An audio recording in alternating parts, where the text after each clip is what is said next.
മുസ്ലിം പുരുഷന്റെ രണ്ടാം വിവാഹം ഇനി രജിസ്റ്റർ ചെയ്യില്ല. കാസർഗോഡ് തൃക്കരിപ്പൂരിലെ പഞ്ചായത്ത് സെക്രട്ടറിയുടെ നടപടിയെ ചോദ്യം ചെയ്തുകൊണ്ട് ദമ്പതിമാർ ഹൈക്കോടതിയിലെ സമീപിച്ചപ്പോഴാണ് സുപ്രധാനമായ ഈ വിധി വന്നത്. ജസ്റ്റിസ് പി വി കുഞ്ഞികൃഷ്ണന്റെ ഇതാണ് ഈ വിധി. ആദ്യ ഭാര്യയുടെ അഭിപ്രായം അറിഞ്ഞ ശേഷമേ രണ്ടാം വിവാഹം രജിസ്റ്റർ ചെയ്യാൻ പാടുള്ളൂ എന്നാണ് അദ്ദേഹം പറയുന്നത്. വിവാഹമോചനത്തിന് ശേഷം രണ്ടാം വിവാഹം നടത്തുന്നു എങ്കിൽ ഈ രജിസ്ട്രേഷന് തടസ്സമില്ല. ആദ്യ ഭാര്യയും ഭർത്താവും തമ്മിലുള്ള കേസ് നിലവിൽ വന്നു, അതിന് വിവാഹമോചനം അനുവദിച്ചു കോടതിയെങ്കിൽ വീണ്ടും ഒരു വിവാഹം കഴിക്കുന്നതിന് അത് കഴിച്ചാൽ അത് രജിസ്റ്റർ ചെയ്യുന്നതിന് നിയമ തടസ്സങ്ങളൊന്നുമില്ല. കാരണം ആദ്യത്തെ വിവാഹം നള്ളിഫൈ ചെയ്ത് പോയി.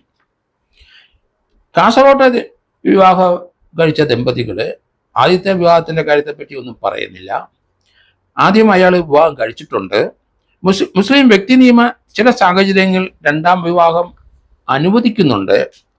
പക്ഷെ ഇന്ത്യൻ നിയമപരമായി ഇവിടുത്തെ സിവിൽ നിയമം അനുസരിച്ച് അത് രജിസ്റ്റർ ചെയ്യണമെങ്കിൽ അതിനകത്ത് രാജ്യത്തെ നിയമം ബാധകമാണ്.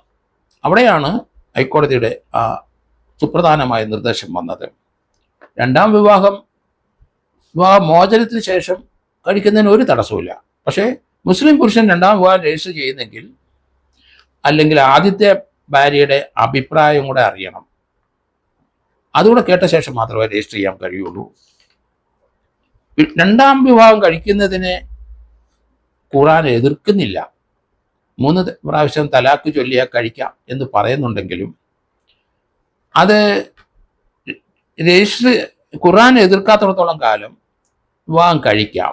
പക്ഷെ അത് രജിസ്റ്റർ ചെയ്യണമെങ്കിൽ ഇവിടുത്തെ സിവിൽ നടപടിയുടെ ഭാഗമായിട്ട് മാത്രമേ രജിസ്റ്റർ ചെയ്യാൻ ഒക്കുള്ളൂ. കാരണം അത് ബൈഗമിയാണ്. ഒരാൾ ഒരു വിവാഹം കഴിച്ച ശേഷം വീണ്ടും മുസ്ലിം നിയമപ്രകാരം തലാക്ക് ചൊല്ലി വിവാഹം കഴിക്കുന്നെങ്കിൽ അത് തീർച്ചയായും ബൈഗമി തന്നെ വരും. ഒരു വിവാഹം രജിസ്റ്റർ ചെയ്തത് അത് ക്യാൻസൽ ചെയ്യാതെ വീണ്ടും വിവാഹം കഴിച്ചാൽ അത് ബൈഗമിയാണ്. ഇന്ത്യൻ നിയമം അനുസരിച്ച് അത് കുറ്റകരമാണ്.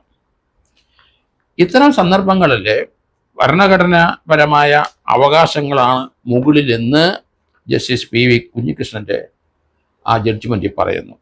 അതുകൊണ്ട് ഇനി ഇന്ത്യയിൽ മതപരമായി മുസ്ലിം പുരുഷൻ ഖുർആൻ ചൊല്ലിയ ഒരു സ്ത്രീയെ ഒഴിവാക്കിയാൽ വീണ്ടും കഴിക്കുന്ന വിവാഹം രജിസ്റ്റർ ചെയ്യാനായിട്ട് ഇനി കഴിയില്ല. കാരണം ആദ്യത്തെ വിവാഹത്തിലെ സ്ത്രീയുടെ അഭിപ്രായം അറിയണം. അവരെന്ത് പറഞ്ഞു, അവരെ അറിയിച്ചോ, അവരുടെ നിഗമനം എന്താണ്, അവരുടെ ഒപ്പീനിയൻ എന്താണ്, അഭിപ്രായം എന്താണ് ഈ കാര്യത്തിൽ, അതുകൂടെ കേട്ട് മനസ്സിലാക്കിയ ശേഷം മാത്രമേ രണ്ടാമത്തെ വിവാഹം രജിസ്റ്റർ ചെയ്യുള്ളൂ എന്നാണ് ഇതിൻ്റെ അർത്ഥം. അതുകൊണ്ട് ജസ്റ്റിസ് പി കുഞ്ഞികൃഷ്ണന്റെ സുപ്രധാനമായ ഒരു വിധി തന്നെയാണ് ഇത്. രണ്ടാമത്തെ വിവാഹം സിവിൽ നിയമപ്രകാരം കോടതി നടപടിയിൽ കൂടെ മാത്രമേ നടക്കുള്ളൂ. കാരണം ഇന്ത്യൻ ഖുറാനിൽ എത്ര പ്രാവശ്യം വേണേലും 2ഓ 3ഓ പ്രാവശ്യം വിവാഹം കഴിക്കുന്നതിന് തടസ്സമില്ല. തലാക്ക് മതി. അതിന് ഖുറാനിൽ യാതൊരു തടസ്സവും ഇല്ല എന്നുണ്ടെങ്കിൽ, മതപരമായി അതിന് യാതൊരു തടസ്സവും ഇല്ലെങ്കിൽ ഇന്ത്യയിൽ അത് രജിസ്റ്റർ ചെയ്യണമെങ്കിൽ സിവിൽ നിയമപ്രകാരം മാത്രമേ കഴിയൂ എന്നാണ് സുപ്രധാനമായി. അത് 100% ശരിയാണ്. അതുകൊണ്ട് മുസ്ലിം യുവാക്കൾ ആദ്യത്തെ ഭാര്യയോ അല്ലെ രണ്ടാമത്തെ ഭാര്യയോ ഒക്കെ മൊഴി ചൊല്ലി ഉപേക്ഷിച്ച് വീണ്ടും ഒരു ഭാര്യാഭർത്തൃ ബന്ധത്തിലേക്ക് പോകുന്നതിന് സിവിൽ നിയമപ്രകാരം ഉള്ള തടസ്സം ഇന്ത്യയിലുണ്ട് എന്ന് ഈ വിധിയിൽ നിന്ന് വ്യക്തമാകുന്നു.